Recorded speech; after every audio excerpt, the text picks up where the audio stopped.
everyone. Donc alors aujourd'hui Anto et moi pour critique à chaud de Kroll. On sort à l'instant du cinéma, ça fait un quart d'heure, 20 minutes qu'on est allé le voir. Parce que bon, il n'y avait pas grand chose au cinoche. Et puis Alexandre Aja.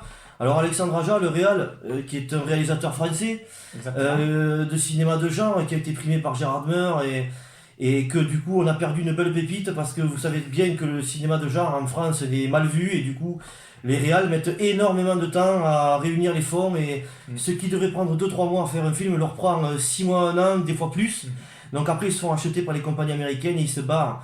Et donc il avait sorti en France avec Cécile de France Haute Tension qui était extraordinaire. Ensuite il a réalisé le remake de La Colline à des yeux de Wes Craven qui est génial, qui fait... Moi j'adore Wes Craven mais par lui c'était extraordinaire.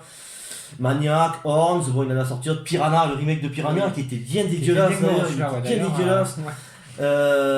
Donc voilà, donc là, si tu veux, tu peux faire un petit résumé du film avant qu'on commence, ce qu'on en a pensé avant. Pas de souci. Donc Kroll raconte l'histoire d'une fille qui va rejoindre son père parce que ça se passe en Floride et un ouragan est en train de frapper cet état. Donc elle va le récupérer pour le mettre à l'abri, mais aussi parce que ça fait un moment qu'elle a pas eu de nouvelles. Il y a une histoire de famille, on va le dire un peu plus. Ça, on va plus de détails après dans la critique. Hein. Et une fois qu'elle le trouve, il travaille dans les canalisations et il est à la cave. Et quand elle va dans la cave, ils se retrouvent tous les deux pris pour cible par 2 alligators bien affamés. Pour le début, parce qu'après il y en a d'autres. Hein. Voilà, pour le début, puisqu'après il y en a d'autres. Donc, et puis petit à petit, avec l'ouragan, il va y avoir une inondation et leur but à eux, forcément, c'est de se sortir de là et de survivre. Film catastrophe mélangé d'horreur en même temps. Voilà c'est plus un film catastrophe quand même. Exactement. Tu veux dire ton avis sur le film avant qu'on rentre dans les détails? Ouais, alors bon, mon avis sur le film, j'en attendais pas grand chose parce que des films comme ça, on en voit beaucoup. Souvent, alors par contre, j'ai été agréablement surpris parce que je m'attendais à tous les clichés de ce genre-là. C'est-à-dire des crocodiles génétiquement modifiés qui font 6 mètres de long et... Voilà, là c'est pas ça en fait. Et d'ailleurs on sait même pas vraiment d'où exactement est-ce qu'ils arrivent. On sait que c'est dû sûrement par rapport à la catastrophe naturelle. Mais encore on n'en est pas sûr non plus puisqu'il y a quand même un nid là. Il y a un nid puisqu'apparemment ils sont rentrés par le conduit d'aération. Voilà, donc est-ce qu'ils étaient déjà potentiellement présents là ou pas? Bon.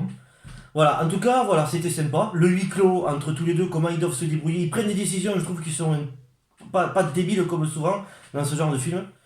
Du moins pour la première partie. On en reviendra après, mais moi il y a une seconde partie qui me va un peu moins. Mais sinon c'est plus ou moins sympa, ça fait le taf. Tu passes 1h30 sans t'embêter en fait, parce que t'es clairement avec eux. T'as envie qu'ils s'en sortent, et puis bon... ça niaque pas mal quand même, donc, parce qu'ils sont gourmands les deux là. Donc, Exactement, et les deux, même plusieurs. Hein. Voilà, les autres aussi, voilà. Mais... Voilà. Donc moi, j'ai été surpris aussi, franchement, je me suis bien régalé. Après, c'est sûr que c'est pas le film de l'année, mais dans son propre registre, franchement, c'est pas mal. Il fait le boulot, tu vas pour ça quoi. Exactement, et vraiment le gros point positif pour moi, c'est le début du film qui se déroule à huis clos dans ce sous-sol où ils sont traqués avant que l'eau monte par ces 2 alligators.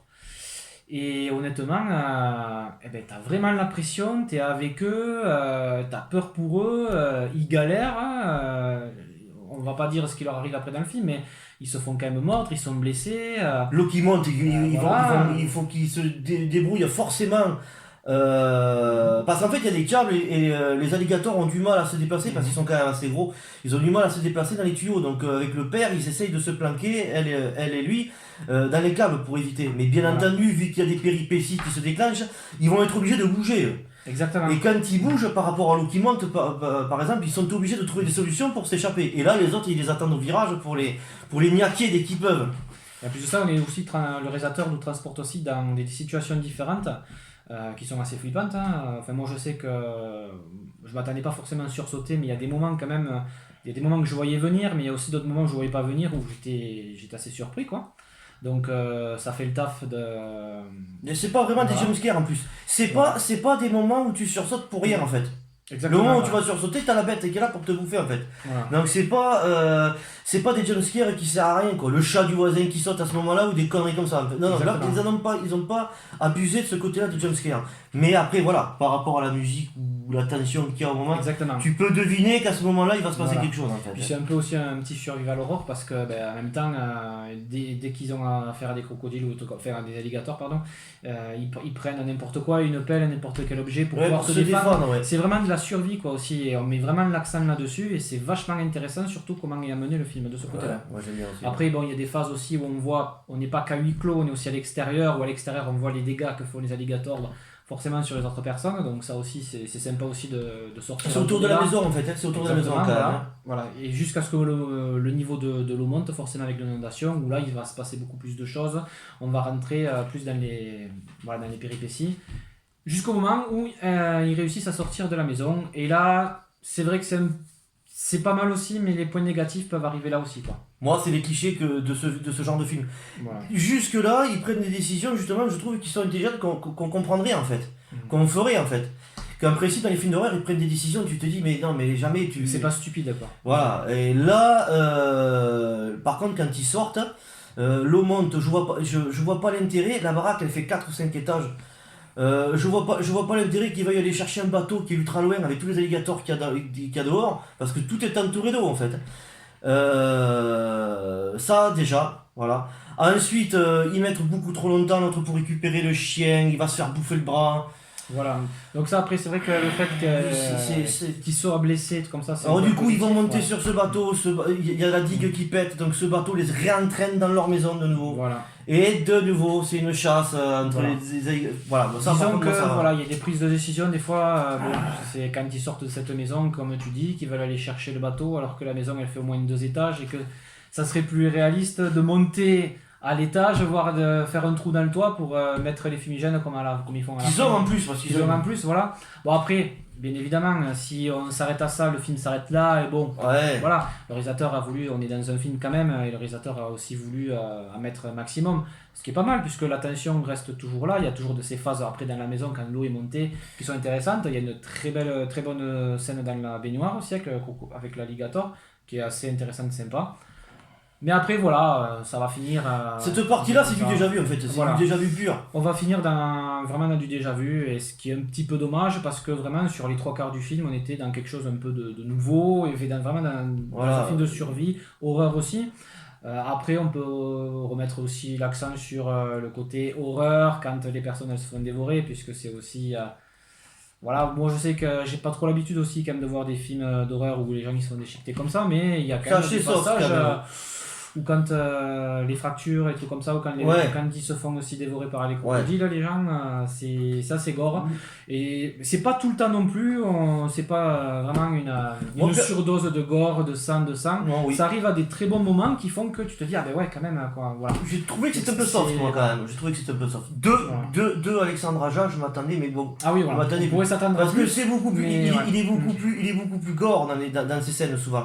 Là, je pense qu'il a pas voulu clairement rentrer dans le gore. Il a plutôt voulu faire un film d'aventure catastrophe mêlé de suspense plus que d'horreur pure et de gore, quoi. Il y a pas vraiment forcément besoin en plus qu'il y ait une avalanche d'hémoglobine. Mais ça d'un côté c'est bien, c'est assez bien dosé. C'était sympa. Voilà, vous avez pas grand chose à faire, allez le voir parce que bon, il y a pas grand chose qui sort en ce moment au cinéma.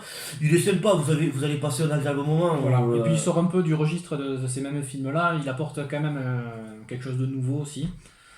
Moi il a réussi vraiment à me tenir en suspense et des fois avoir peur pour eux et tout ça. Ah bon, d'accord, oui. Parce que... Voilà, on est vraiment avec eux et tout ça, et ça c'est un pari réussi de la part du réalisateur de ce côté-là, donc rien que pour vivre ce petit frisson quand même là, on vous conseille vraiment d'aller le voir. Ouais. On vous dira rien sur la fin, puisqu'on préfère ne pas vous spoiler ce qui se passe à la fin, et on vous conseille vraiment d'aller le voir, parce que vous allez passer un bon moment avec un petit frisson devant, voilà. Et puis comme ça, vous pourrez vous en faire votre propre avis. Voilà, c'est qui est d'ailleurs le meilleur toujours. Et après, si vous aimez ce genre de film, qu'est-ce qu'on peut leur conseiller? Il y a Peur Bleue, à l'époque on avait Peur Bleue. Ouais. C'était des requins, c'est un registre un peu différent. Il y avait Un Cri dans l'océan qui était sympatoche. Ça c'est beaucoup plus science-fiction, c'est beaucoup plus... Mais c'était intéressant aussi, la survie dans le bateau était sympa aussi. On est vraiment de ce style de survie. Après, il y a, pour le côté catastrophe naturelle, il y a Pluie d'enfer qui était sympa. Ouais, c'était un thriller qui se passait pendant une pluie torrentielle, qui était sympa aussi. Ce genre de film peut être sympa aussi. Parce que des fois, quand on va voir un film comme ça, on a envie de regarder d'autres... Ça donne envie de regarder, de se mettre un peu plus... Il y a À l'eau trouble, il y a Eau profonde. Voilà, c'est des films qui sont comme ça, qui peuvent vous intéresser aussi, avec des créatures comme ça qui peuvent vous intéresser. Voilà. Donc n'hésitez pas à nous dire dans les commentaires ce que vous en avez pensé, à laisser des pouces bleus si vous avez bien aimé, abonnez-vous à la chaîne aussi si ça vous intéresse. Et nous à ce moment-là on vous dit à bientôt pour une prochaine critique. Pour une prochaine. Ciao tout le monde. Au revoir. Hasta la vista, baby.